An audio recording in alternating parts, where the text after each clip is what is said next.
This is Virtual Féile, and I'm absolutely delighted to have been asked to introduce the Burning of Cork and to introduce its director, Cónal Creedon, to you today.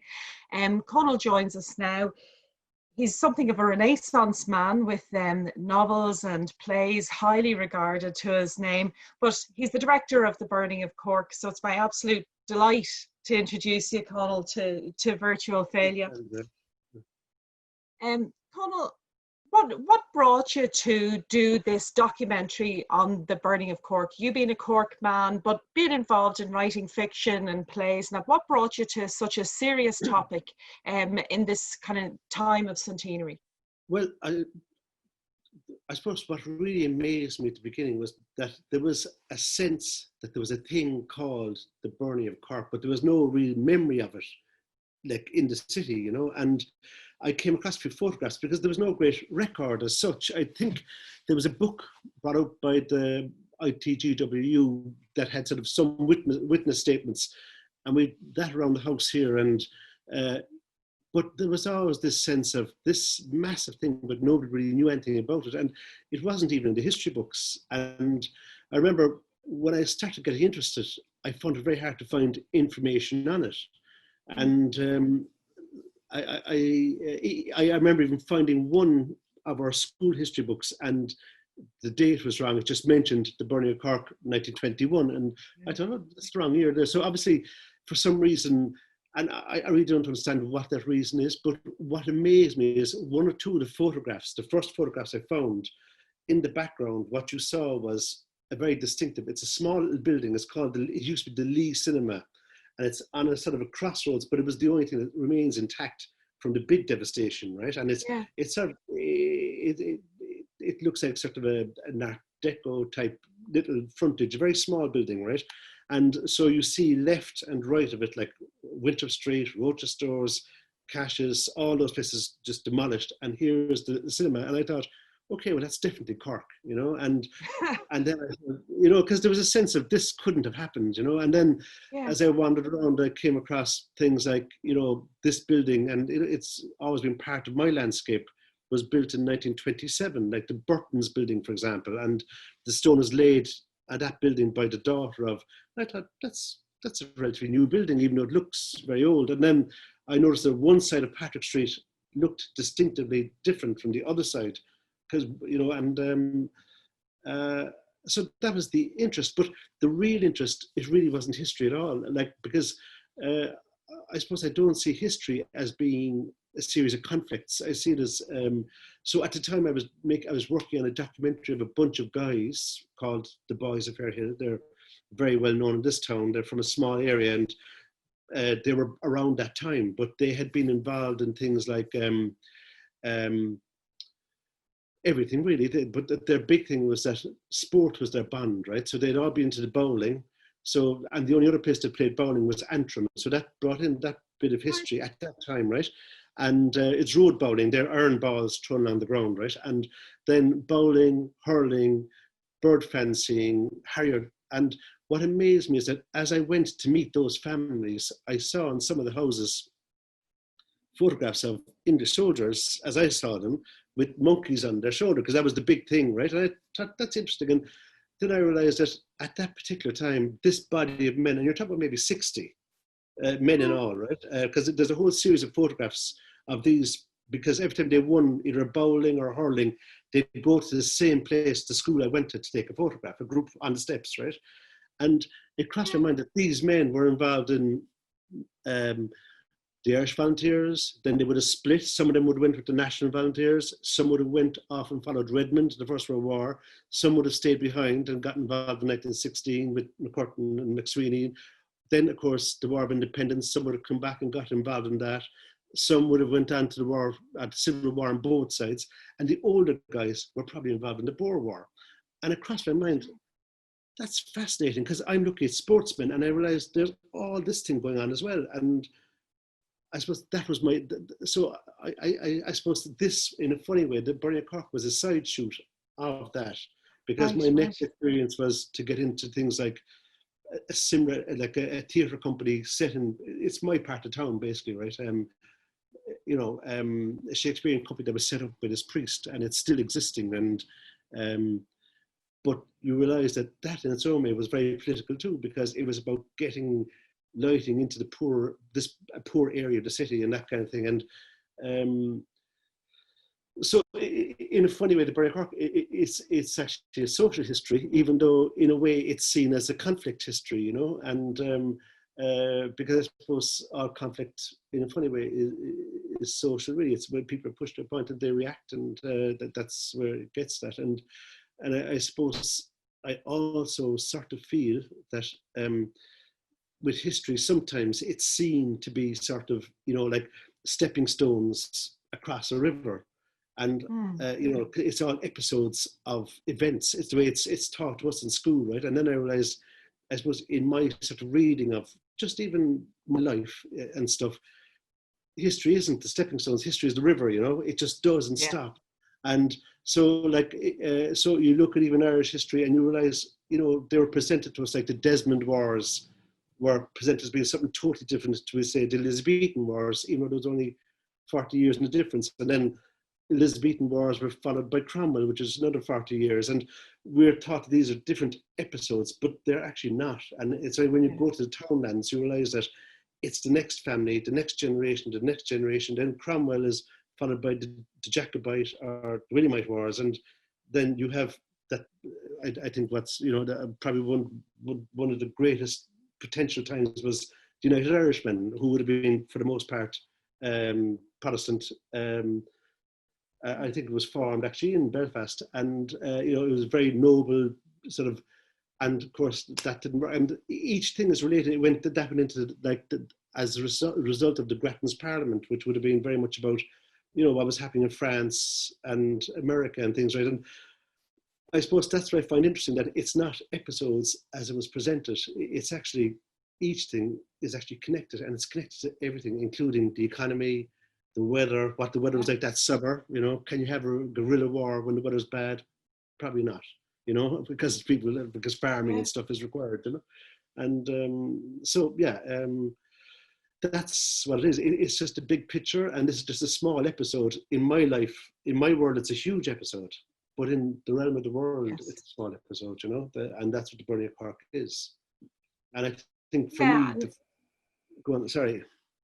Yeah, I think what I found interesting was that it was almost like a story of the start of the century for Cork.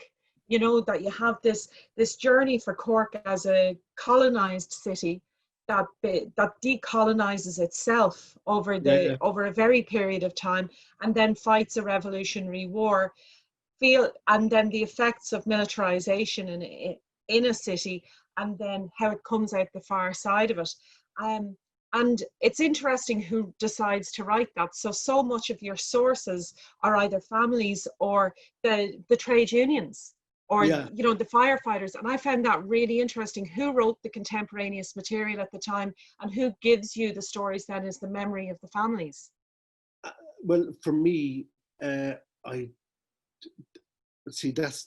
me, what I actually loved was meeting the people, including John Poland, but Fiona MacCurtain and Terence MacSwiney's daughter, and the Delaney brothers' niece, Angle, because they, for me, became the story.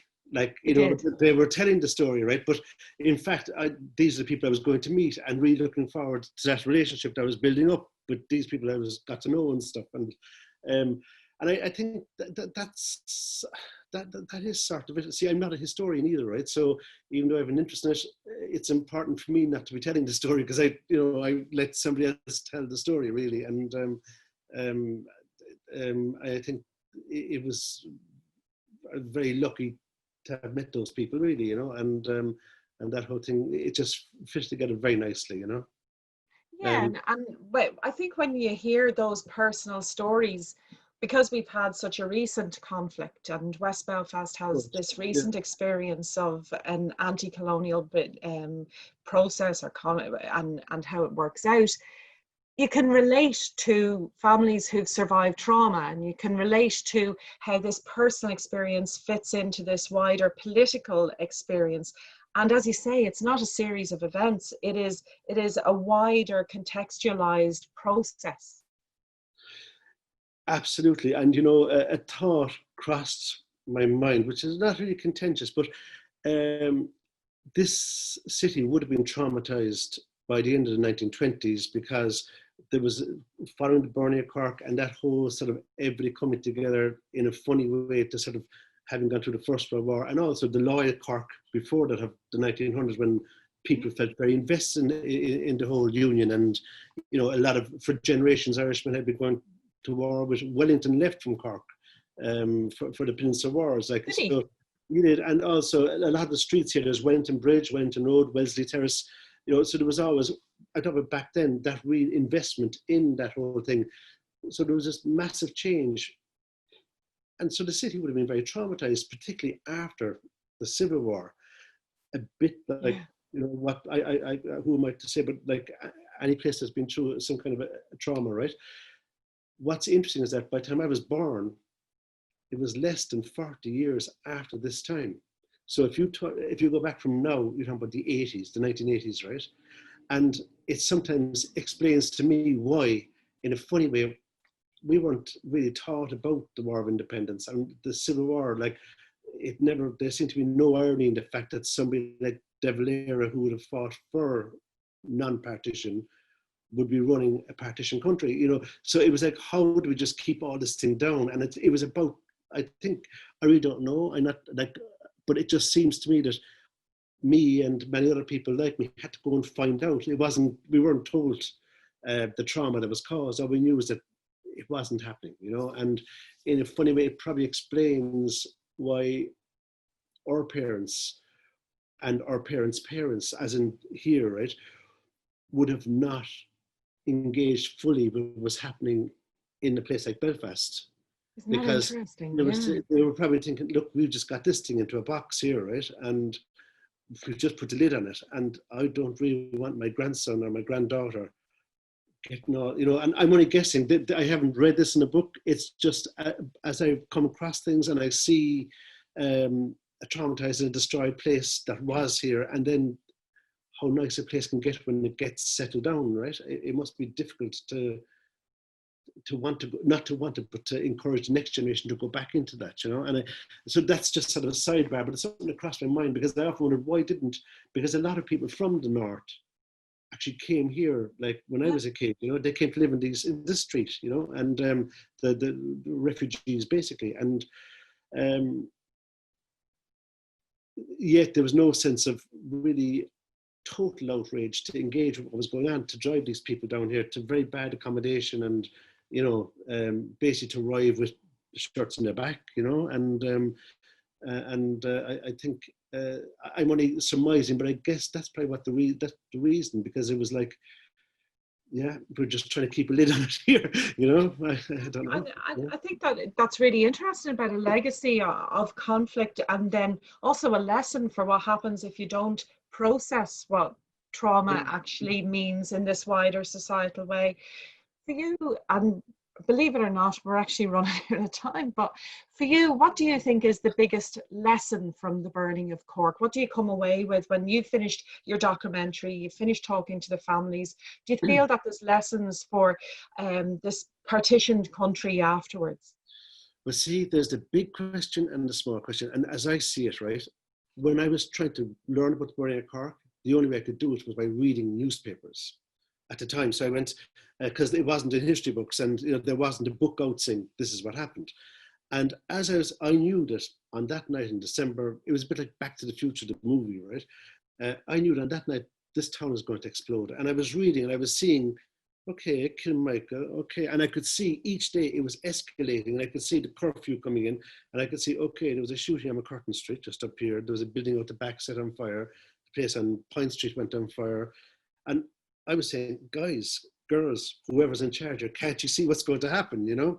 And I think that's, it's about, I suppose, the big lesson for me is that try to think 2 steps ahead, where this, whatever it is, be it COVID, be it economic things, be it something like strife in society, try to think 2 or 3 steps ahead. Where is this leading, and can we change it now? Because I could see where this was going, because I knew it was going, and I was just amazed that everybody in its own time couldn't see that this town is going to explode, so that's the big lesson I got, really, is try to anticipate rather than reacting to everything that happens, but that's just a personal thing, Yeah, and lessons from history, I think, for all of us who are meant to be going through this decade of centenaries, there's something for us as we're approaching the end of that.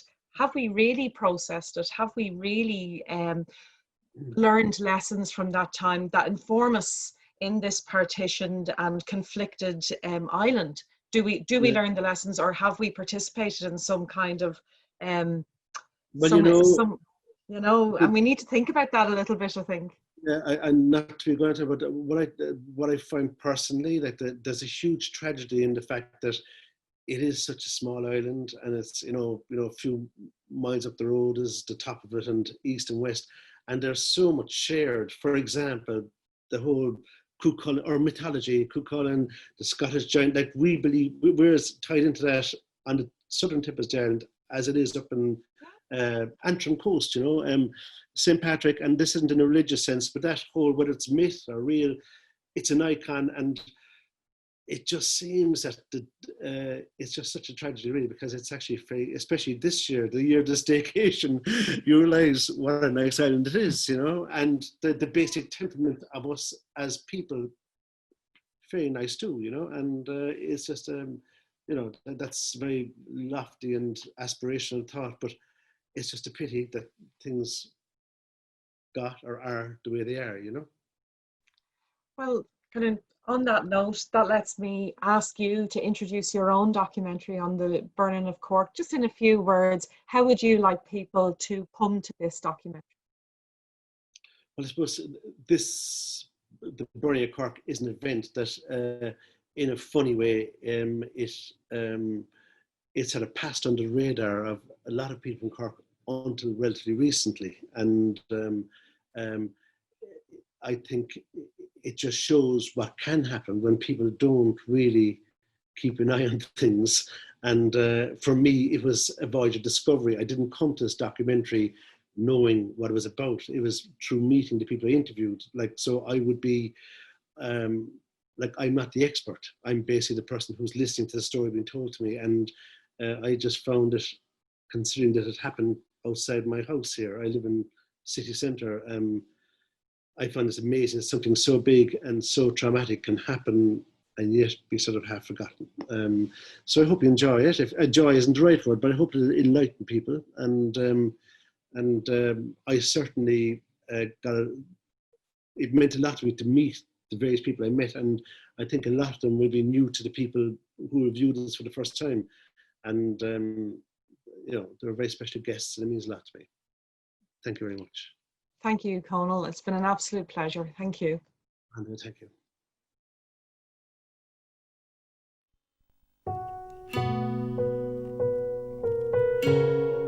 A British Labour Commission delegation who'd been in the city in the week running up to December 11th spoke of a sense of foreboding or a sense of doom hanging over the city, that something bad was about to happen.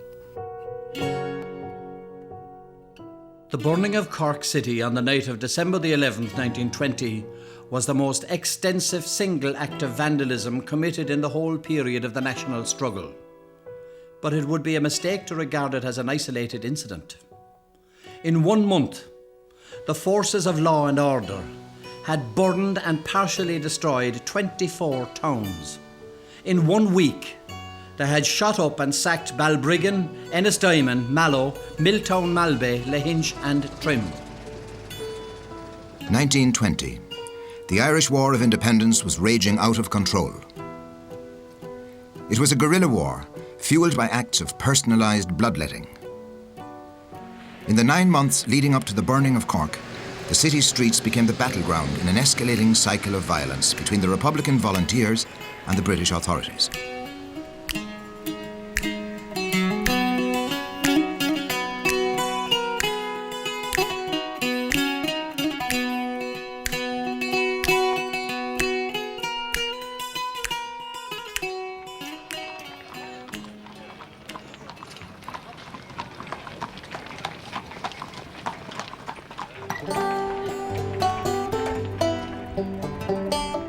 rebel Cork of 1920-21 would have been impossible really to imagine 20 years before.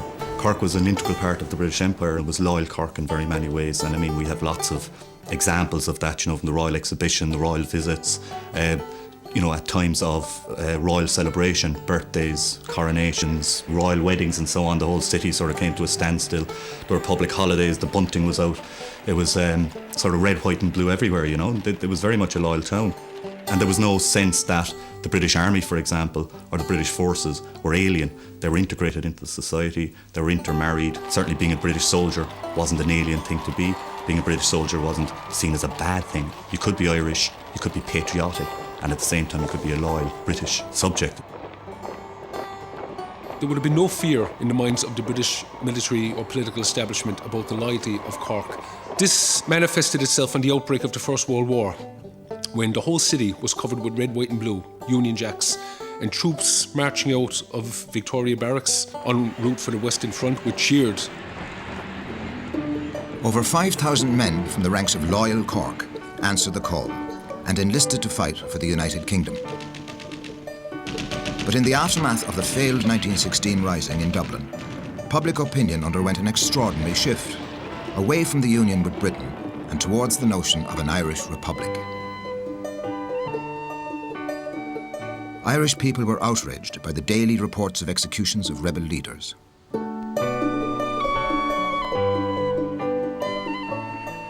Hundreds more were rounded up and imprisoned.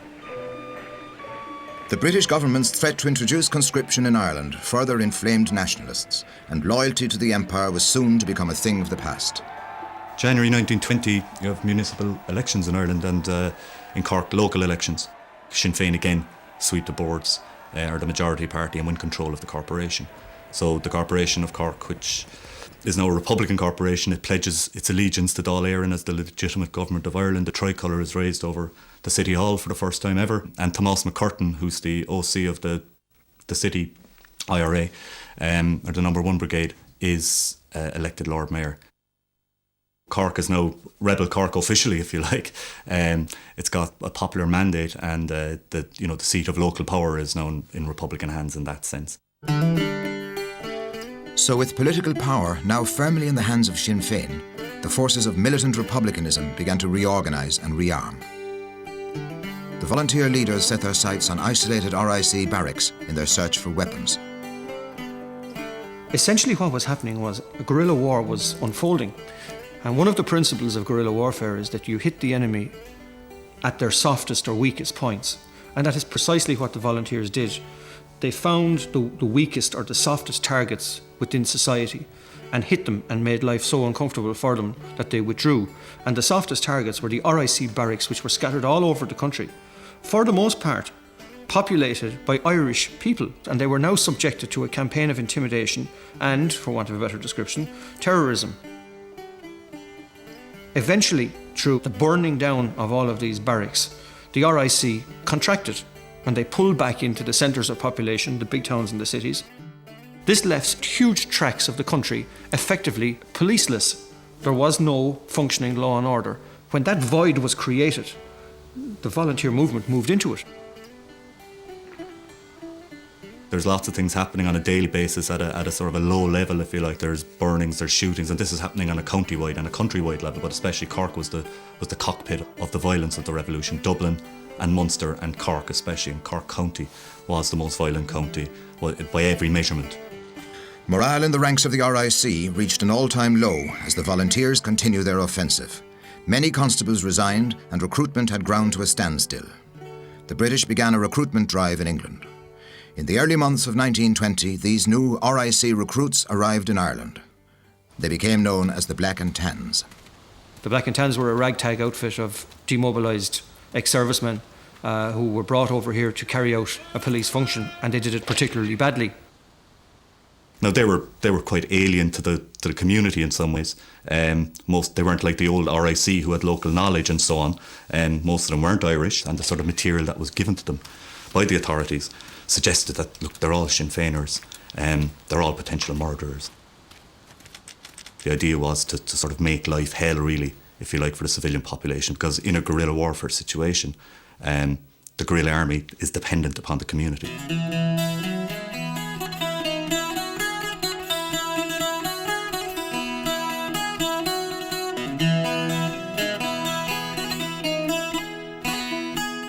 So we're talking here about urban guerrilla warfare. We're talking about people who are of the community, who are harboured by the community, who blend back into the community immediately after an action has taken place, and the community doesn't surrender them. The community knows who they are, and the community harbours them and protects them.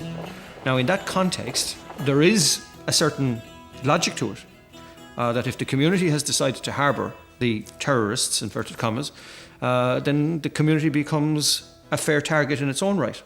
I'm not justifying that in any shape or form. I'm merely saying that there is a certain way of looking at it like that. Violence intensified in Cork City as the volunteers clashed with the Black and Tans. The Lord Mayor, Tomás MacCurtain, in his role as leader of the Republican Volunteers, was an obvious target for the forces of the Crown. In the early hours of the morning of March the 20th, a squad of armed Black and Tans from King Street Barracks made their way to MacCurtain's home in Blackpool. My grandfather had come home from a meeting and they were ready for bed, and it was his habit to stand at the bedroom window because the gas man that used to go around to dim the lights used to give him a signal that all was quiet in the city. So it was approximately 1 o'clock at night and he was standing at the window but in his nightshirt, and my grandmother was getting ready for bed. And a knock came to the door and she went downstairs, and men with blackened faces burst in the door, pulling her to one side, and two of them rushed up the stairs. And when they got to the landing, now they knew their way around the house, which was an amazing thing as well. They got to the top of the landing, they called him out saying, "MacCurtain, we want you." When he came out into the landing, they shot him just outside his bedroom door.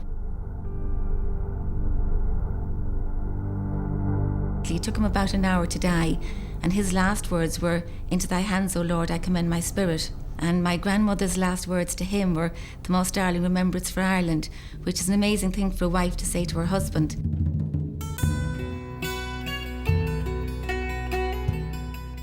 The funeral of Tomás MacCurtain was an absolutely massive affair. I mean, the whole city came to a standstill, thousands of people lining the streets, the volunteers marching, Guard of Honour marching in formation, coming on.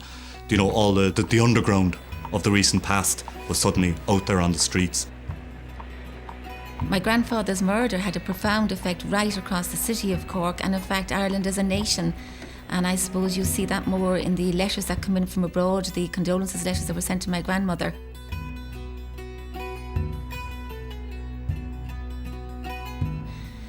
The city came to a standstill after his death. The docks weren't worked, the ships stood silent. On the personal side, it's very hard to describe what it must have meant to a family. I mean, you had my grandmother, who was pregnant with twin girls at the time, that she lost shortly afterwards. And then you had 5 young children in the house. And whereas, yes, they were Republicans by birth already, the effect that their father's murder had them stood with them for the rest of their lives.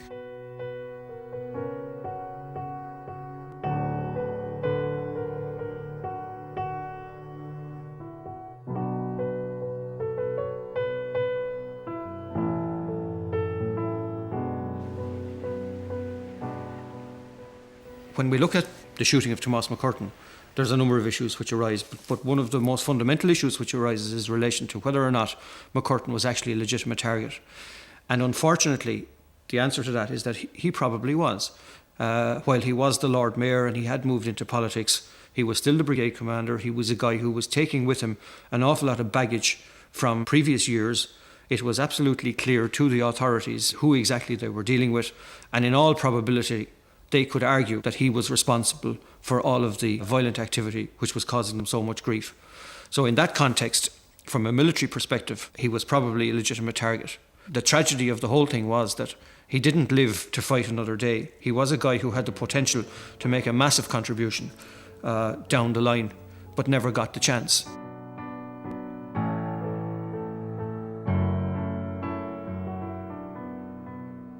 Terence MacSwiney replaces MacCurtain both as Lord Mayor. He was elected Lord Mayor in succession to MacCurtain. He also takes over, nominally at least, the local IRA. My father's first reaction as Lord Mayor was to buy the front of St. Finbarr's Cemetery, to bury Tomás MacCurtain, and he called it a Republican plot. And within less than a year, he was buried there. when Terence MacSwiney took up the mantle, he knew what was ahead of him to a great extent. He knew that it wasn't going to be an easy ride, and the probability was that he was also going to die for the cause. Well, once he was made Lord Mayor, he couldn't stay at home because the previous Lord Mayor, Tomás MacCurtain, had been murdered in the middle of the night in front of his wife. And the Lord Mayor of Limerick, Michael O'Callaghan, was murdered, shot in the middle of the night in front of his wife. So there was no question that once he was Lord Mayor, he would have to go on the run more or less, stay away from his house. So he didn't see that much of me, but sometimes he saw me up in St. Jesus where my aunt had a school. There's pictures, there's little snaps of him with me all wrapped in white garments, whatever. I was very young, I was about just a year and a half maybe. Violence raged throughout Ireland. Over 300 RIC barracks were burned out as the Republican volunteers increased their attacks on the forces of law and order.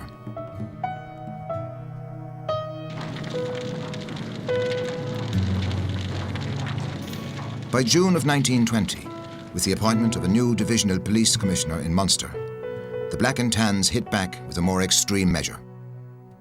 On the 3rd of June, a Lieutenant Colonel Gerald Bryce Ferguson Smith was appointed Divisional Police Commissioner for Munster. And later that month, on the 19th of June, I think it was, he addressed a bunch of RIC constables in Listowel, County Kerry. When civilians approach, shout, "Hands up!" Should the order not be obeyed, shoot, and shoot with effect. If any persons approaching you carry their hands in their pockets or are in any way suspicious looking, shoot them down. You may make mistakes occasionally and innocent persons may be shot, but you're bound to get the right persons sometimes. The more you shoot, the better I will like you. And I assure you that no policeman will get in trouble for shooting any man, and I guarantee your names will not be given at the inquest. Smith's order marked him out for attention from the Irish volunteers. And 1 month later, on the 17th of July, he was in Cork City dining in the County Club when a 6-man squad of volunteers from Cork No. 1 Brigade burst into the club, held a gun to Smith's head and said, "Your orders were to shoot on sight. No, you're in our sights. Prepare to die." And they shot him dead. That gives an indication of the type of activity that was happening in Cork City throughout 1920. The assassination of Colonel Smith in the city centre sent a shockwave through the British authorities. In response, a curfew order was issued by Major General Strickland, officer in command of Victoria Barracks, Cork. This meant that after 10 o'clock at night that nobody could be seen on the streets. This was in cities, particularly in cities and towns. This not alone affected the volunteers, but it also affected the ordinary citizens and the population.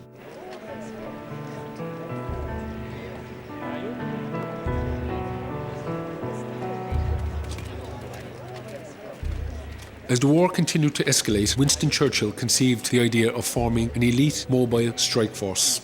Recruitment was open to ex-commissioned officers of the British Armed Forces. This new force became known as the Auxiliary Division, or Auxies, as they became known locally. And within a very short time, they would strike terror into the ranks of the Irish volunteers and the people of Ireland.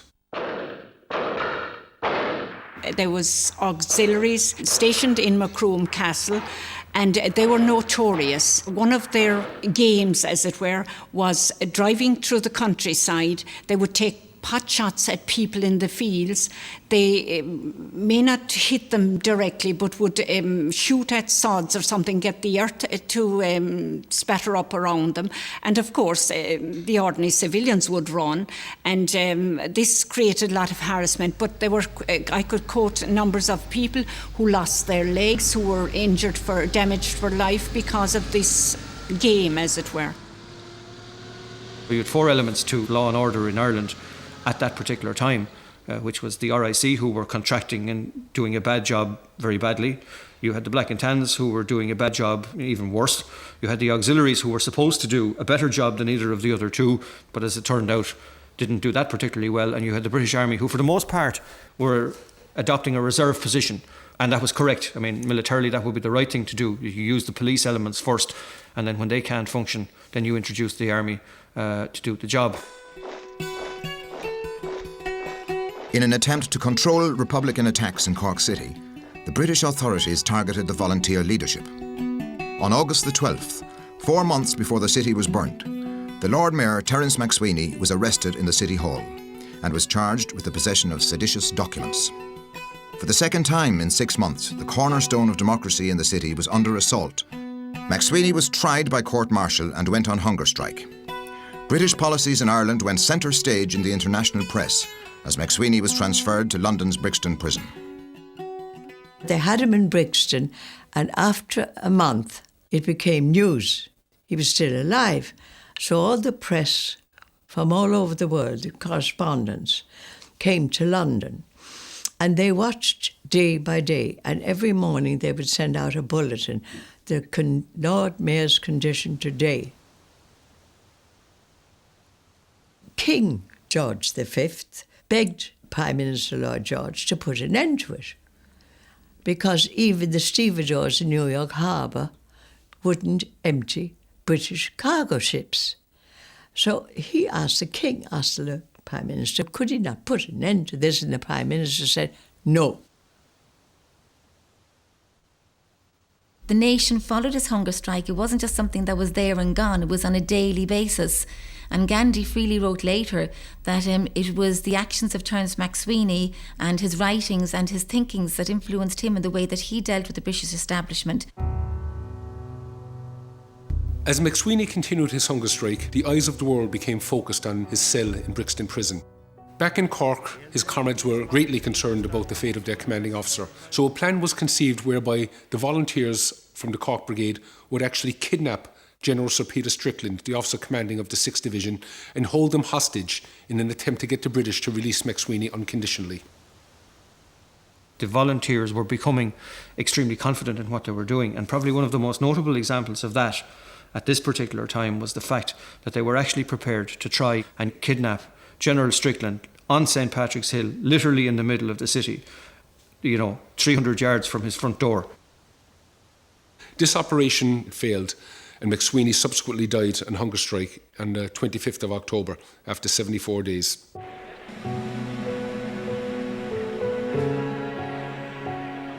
When he died, the Bishop of St. George's in Southwark accepted him to lay in state in that cathedral, but he didn't want any display of military. But of course, the volunteers couldn't resist the temptation. They brought his uniform over and they dressed him in it in the coffin. I think the bishop was a little bit annoyed about that. But then they had a public funeral through London.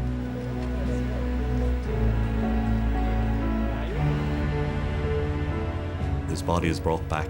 It's a massive Republican show of strength. It's a massive showing of emotion, of sympathy. And again, the volunteers are out there and republicanism is out there.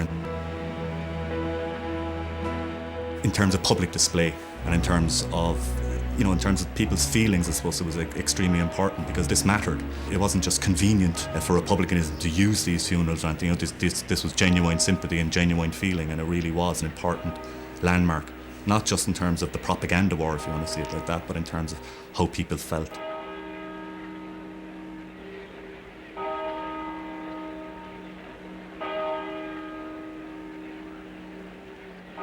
Now, he never fired a shot in his life, my father. He was not a gunman. He was an intellectual. And his dying words to my Aunt Mary were, "Is the Republic established?" And I think the whole episode must have been very, very difficult. And my unfortunate mother, 3 years married, and he adored her and she adored him. I mean, it must have been, the effect on her must have been terrible.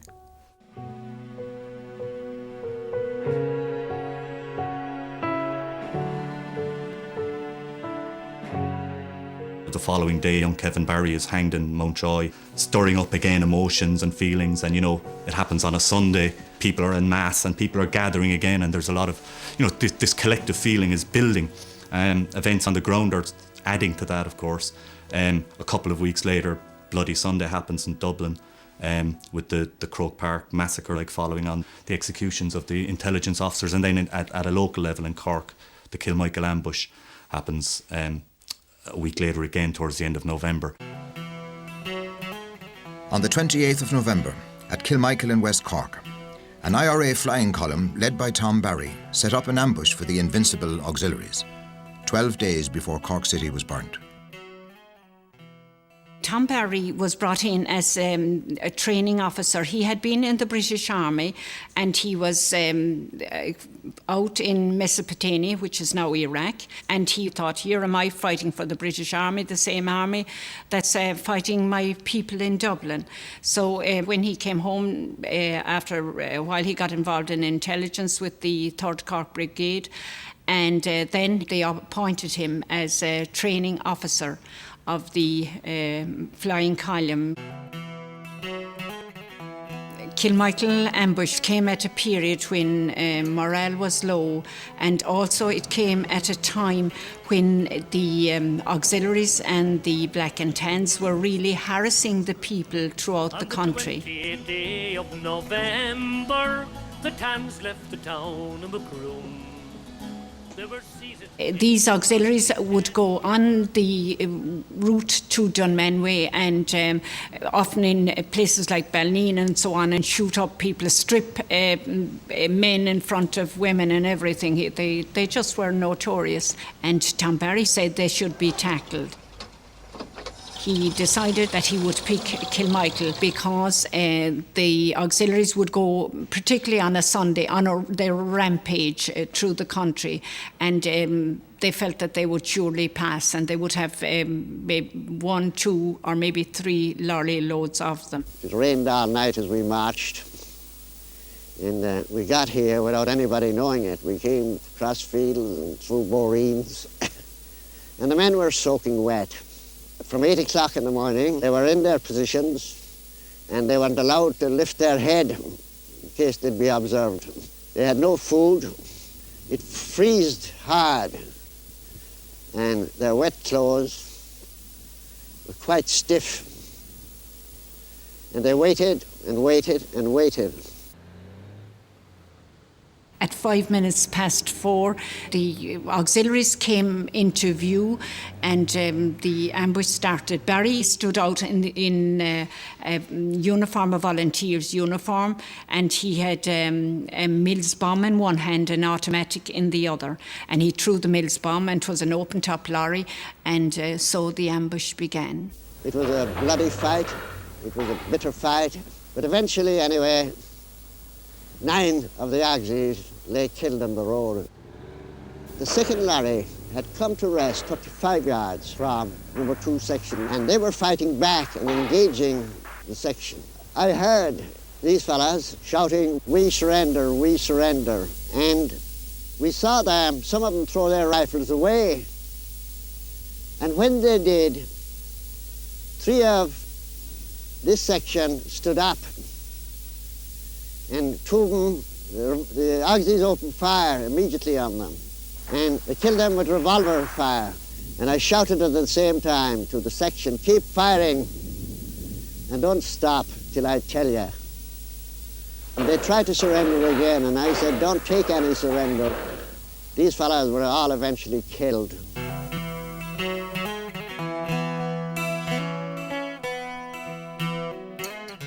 This was a military operation, as the IRA saw it, as Tom Barry saw it, as the famous flying column saw it, and Republicans really, it was a great morale boost for Republicans in terms of how the war was going, and it really was a significant event.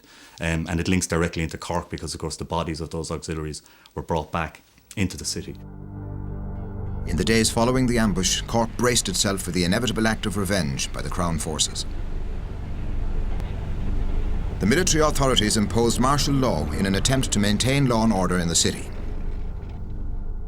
The critical thing to understand here in the context of what happened in Cork at that particular time was that when martial law is imposed, it means that all civil law has failed. The civil structure for administering justice has failed.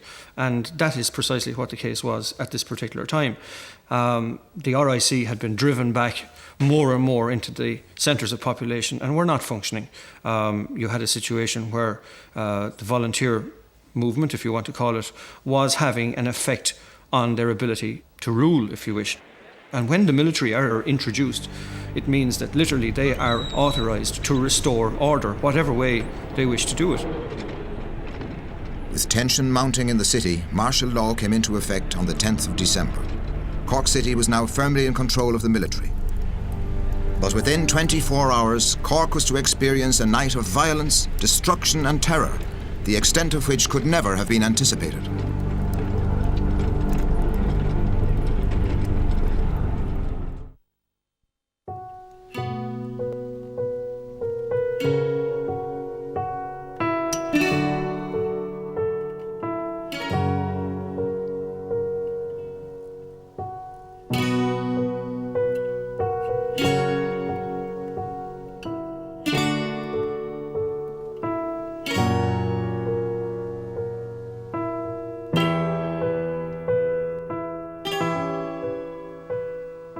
I think everybody was just fed up with what was going on. There was no end to this. This was a war of attrition where the RIC, the British Army, the auxiliaries and the Black and Tans were being forced back into effectively Cork City in this context. They weren't safe anywhere. They weren't even safe 200 yards away from the barrack gate. And there had come a point where they really couldn't take any more. And I think that's the backdrop to what happened when Cork City was burnt.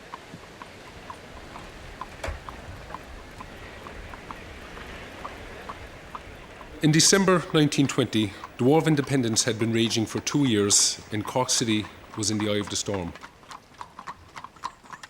There were nightly attacks on the Royal Irish Constabulary and the British Army by the Irish Volunteers, and there were also operations being conducted by the British security forces against the Irish Volunteers. And bearing in mind, it was also Christmas time, so by day it would have been quite usual to see the people preparing for Christmas, doing their Christmas shopping. Patrick Street would have been busy, Roach's stores, Grant's, Cash's, they all would have been doing their Christmas trade. But once dark came, the streets cleared. The security forces took over. You would hear the sound of the Crossley tenders and the armoured cars going through the streets. Martial law had just come into force, but the curfew order was already in force. So the city was under control of the military basically from 10 o'clock in the evening. On the night itself and on the day leading up to it, this one eyewitness report spoke about shots going off, that there was nothing unusual about this, that the auxiliaries, the Black and Tans, the police generally were in a sort of a belligerent mood. People were being harassed on the streets. And I think there was a sense that, something bad was going to happen. There was certainly a sort of, as I say, a sense of foreboding, something hanging over the city. And that seemed to be the mood as reported by witnesses.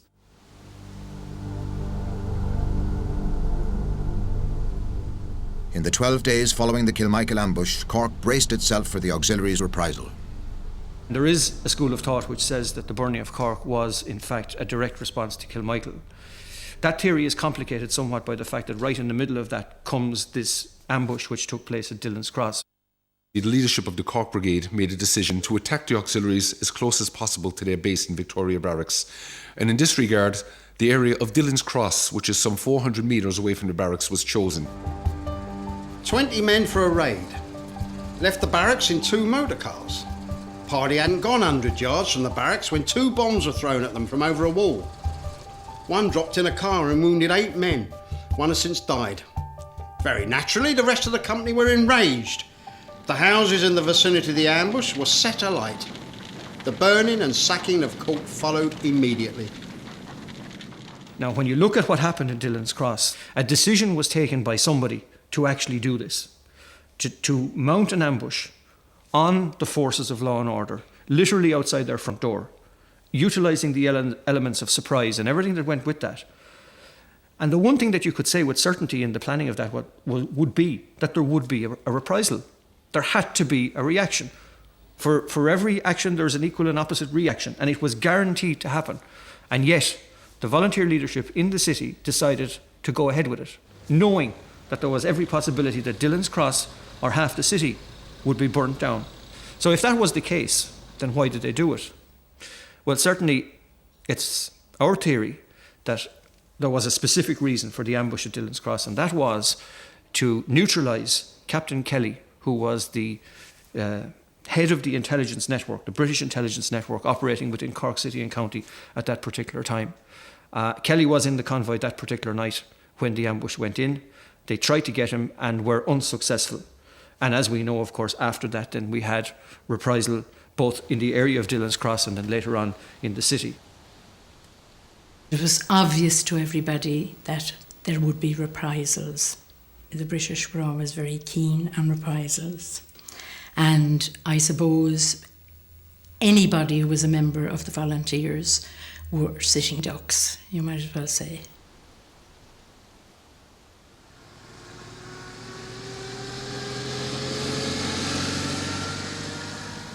At approximately 9:30 p.m, lorry loads of auxiliaries left Victoria Barracks and made their way towards Dillon's Cross and proceeded to burn a number of homes in that area. While I was at Dillon's Cross under threat of being shot, I saw an ordinary Tommy bringing a bat full of paraffin or petrol and throwing the contents onto Brian Dillon's house, which was burning anyway. I was saving my own house in the flames and two members of the Crown Forces carrying revolvers jumped on me. I was dealt a severe blow in the face by one of them, causing my teeth to come through my upper lip. An auxiliary who was standing by the door followed us into the kitchen. He was a walking arseman. Pockets bulging with bombs, and he says they were going to blow up the city. The first intimation the brigade had of anything untoward happening was around 10 o'clock when the RIC at Empress Place notified the brigade that houses were on fire at Dillon's Cross, and the Grattan Street section turned out with 5 men. On going through Patrick Street, they noticed that Grant's department store was on fire, so they immediately stopped to tackle this fire, and they asked Sullivan's Key to notify the barracks that houses were on fire at Dillon's Cross and would the barracks send their engines. And their request was ignored. So effectively the houses at Dillon's Cross burnt out. At 10 o'clock, curfew sets in and the streets are meant to be clear anyway. So under martial law, the whole area of Cork is under the control of the military. Auxiliaries then, accompanied by Black and Tans, moved down onto the MacCurtain Street area. A tram was burnt out on Patrick Street, one of the last trams again leaving before curfew, which was at 10 o'clock. People were hassled on the streets, people were whipped, shot at. There's eyewitness reports, one especially from a priest. We were surrounded by armed men. The uniformed forces of the Crown were rushing at men and women indiscriminately, shouting and beating us with the butts of their rifles and firing in all directions. 3 or 4 women I saw beaten. 1 woman was kicked by a uniformed man. On tearing open my coat, they discovered I was a priest. I was kicked, pushed violently with the muzzle of a rifle. I was kicked again. Scarcely able to walk from all the bruises and kicks, I stumbled forward up the hill when a shot rang out in my direction. There was a general sense of developing mayhem and developing disaster in that sense. Nobody expected what happened to happen. So even as the firemen were tackling the fire in Grants, they noticed that men in uniform were setting fire to Munster Arcade, Cash's, Roach's stores, all the whole way up along Patrick Street. The fire brigade did its very best to maintain the fires, but they were certainly not helped. Hoses were apparently cut. Certainly access to fire hydrants was denied. So every effort was made to hamper the relief effort in that sense, adding to the whole sense of terror and the sense of destruction and the actual physical damage that was done. As the events of the night escalated, the forces of law and order opened fire indiscriminately on civilians. 3 firemen were shot as they fought the fires, and marauding gangs of auxiliaries went on a rampage of looting and destruction throughout the city. Among the businesses and the premises that were looted were public houses, pubs, and also some wine merchants. So there was a lot of drink involved as well, and that added to the sort of increasing madness of the night. So these guys were looting, they were up for it, they were burning, they were drinking, And, you know, this was really a sort of a whole occasion of mayhem. As the rampage continued through the night, one of the many premises looted was Hilser Brothers Jewellers on the Grand Parade. My grandparents lived in Sunday as well, and I can remember being related the story years and years ago, where in the middle of the night he was informed, I think by probably neighbours or something that way, that the building here was being looted. And I think subsequently he did go into town, but obviously I'd say for many reasons he didn't go too close to the building. Saw that it wasn't on fire, I suppose, and thanked his blessings for that much. But I'd say the majority of the stock, of course, made a fast exit. The initial burnings of the main department stores on Patrick Street seem to have been organised in a very clear way, you know, people marching in formation and so on, applying the petrol or the incendiary bombs or whatever it happened to be. As the night wore on, it seems from the witness statements that things got more out of hand, that people were just taking action of their own volition, and you know, there was basically the whole thing got out of hand. They sacked the city.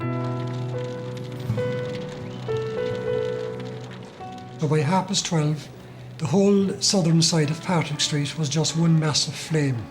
As the fire spread, whole blocks joined up, right back to Marlborough Street, Cook Street, Morgan Street, Robert Street, and all the surrounding streets, Winthrop Street, and flames spread across the narrow lanes and streets until it was one massive flame.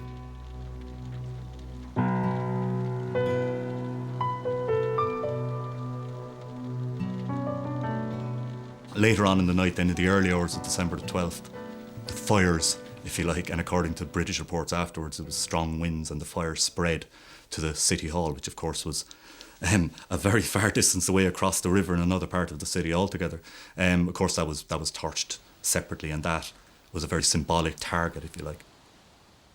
On the night, there was a party of firemen stationed within the darkened City Hall. About 1:30 on the Sunday morning, these firemen heard men breaking into City Hall, and when they challenged them, they were fired upon and grenades were thrown in their direction. The firemen, of course, were unarmed, so they had to retreat. And as we know, sometime later, the City Hall was set on fire and the nearby Carnegie Free Library was burned out as well. My aunts were up at the top floor of their house, which was on a height overlooking the City Hall, and they watched it in flames and listened to it and the clock chiming until it collapsed. The firemen returned with some equipment and attempted to turn hoses on the burning City Hall, and each time they turned on the water was turned off by a party of policemen under an inspector. And when the fire service members remonstrated with the inspector, he was told that he had no control over the policemen.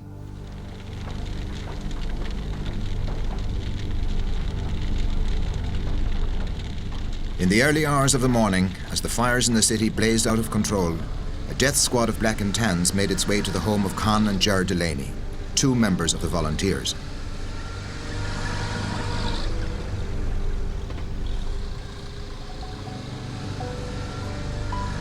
It was 2:00 in the morning when there was loud knocking on the door. It was the kitchen door towards the back, leading in from the yard. And my grandfather went down and answered the door. They asked him, was this the Delaney house? And he said yes. And were the Delaney's sons here? And he said yes. And they asked to be taken to the bedroom, which he did. He went up the stairs and took them to the bedroom where my uncles Con and Ger were sleeping. And they immediately told them to get out of bed, which they did, and they stood, and they were both shot immediately. Then they also shot their uncle, William Dunley, who was staying with them, as I said. You can imagine the confusion in the house, the trauma. The girls were running in to see what had happened. They heard all the noise and the commotion, and they came in. One of them with a cross which she held to the lips of the dying Uncle Ger, and he died immediately. And then the same thing with Con, but he actually lived for a few days. He lived until the 18th of December. About 4:30 on the Sunday morning, the Central Fire Station received a request to send a fire brigade ambulance to the Delaney household on Dublin Hill, but due to the circumstances in the city where every available member of the staff was involved in fighting the fires, the fire brigade had no ambulance to send, or indeed no personnel to spare. So the request had to be transferred to the Union on Douglas Road, now St Finbarr's Hospital, and it was the Union ambulance which responded to the request, and it is there removed the two young Delaney brothers to hospital.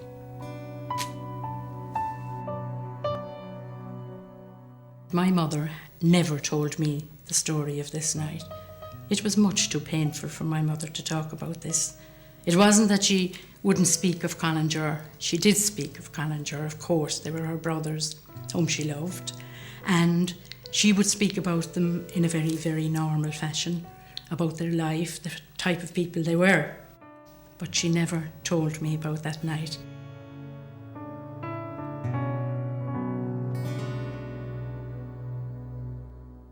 What happened, the Delaneys, could have happened some other family. Up to that, I remember my mother saying, the whole fight was so tremendously exciting. They were involved in the whole thing. They were interested in the whole thing. It was all a wonderful, I can't say adventure, but happening in their lives. But when their brothers were shot, the whole thing changed.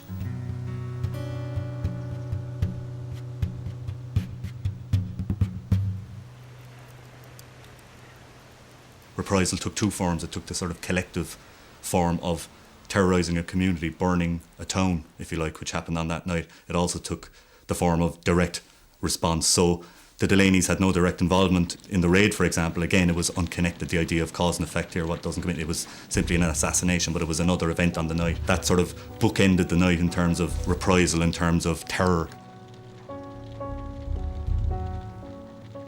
It really put the seal on what was one of the dark nights, really, of the War of Independence period.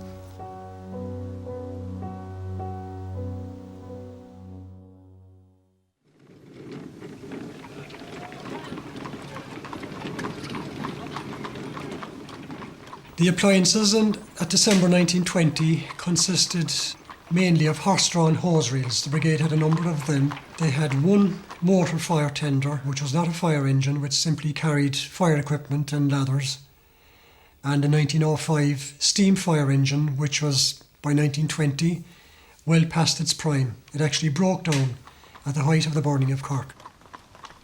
Certainly, a brigade the size of Cork in 1920 had no hope of containing a fire that size.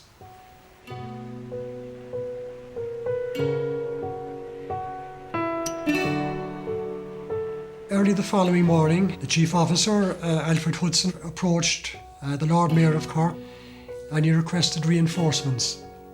Dublin Fire Brigade dispatched a motor pump by special train from Kingsbridge later on the Sunday evening, and the Dublin contingent arrived into Cork about 1:30 in the morning.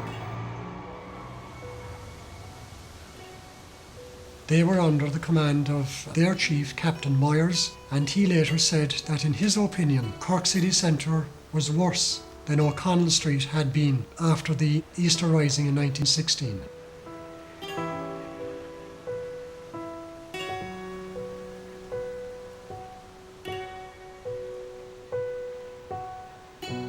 "1920 might just be a line in the history books written about Ireland, but for Cork City it was really one of the years that must be indelibly marked in our minds. I mean, at the start of the year you had my grandfather, elected Sinn Féin member, Lord Mayor of Cork, brutally murdered on the morning of his 36th birthday, and the city came to a standstill for his funeral. And they were only coming to terms with all that when 6 months later you had Terence MacSwiney being imprisoned in England and his long hunger strike. You have now Terence MacSwiney dying in English prison, and then to compound the insult to the regular citizens of the city, you have the Black and Tans come and burn Patrick Street down and destroy the City Hall and literally rock Cork to its feet. And after that there is only one way, and that's for the city to stand up and fight and put itself back on the map. On the day after the burning, Major Eastwood, the brigade major in Victoria Barracks, issued his daily curfew report in which he said the city was in complete control of the military that night. That in itself is a damning indictment of the forces of occupation that were in Cork at that time.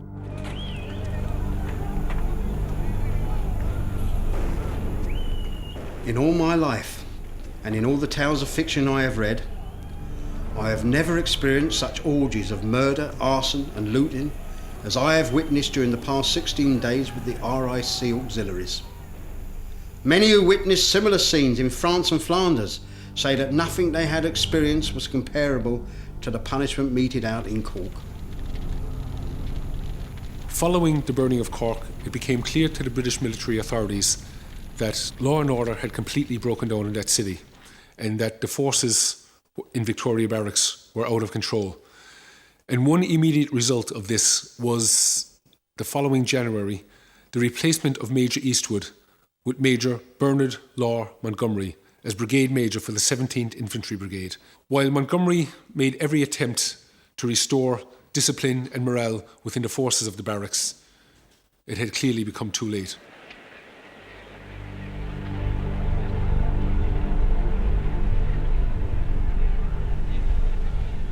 Things had come to a head. The British were suddenly getting bad press, which was affecting the world internationally, what was happening in Ireland. And it was, Britain doesn't like having a bad name.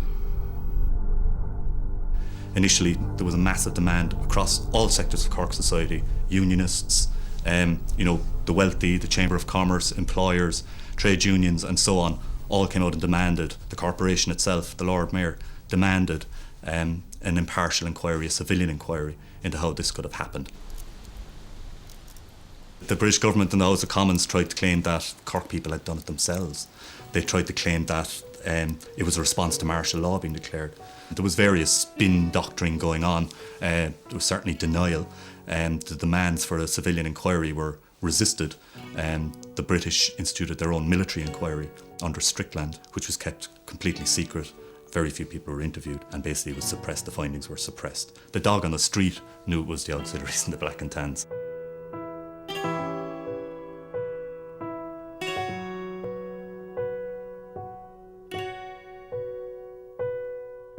Three independent inquiries were set up: the American Commission, the British Labour Commission, and the Irish Labour Party and Congress of Trade Unions. Their findings made it clear that the British forces were out of control and were responsible for the devastation of Cork City and terrorising its citizens. International opinion was outraged by this latest atrocity. By July 1921, a truce was called which paved the way for the treaty and the establishment of the Irish Republic.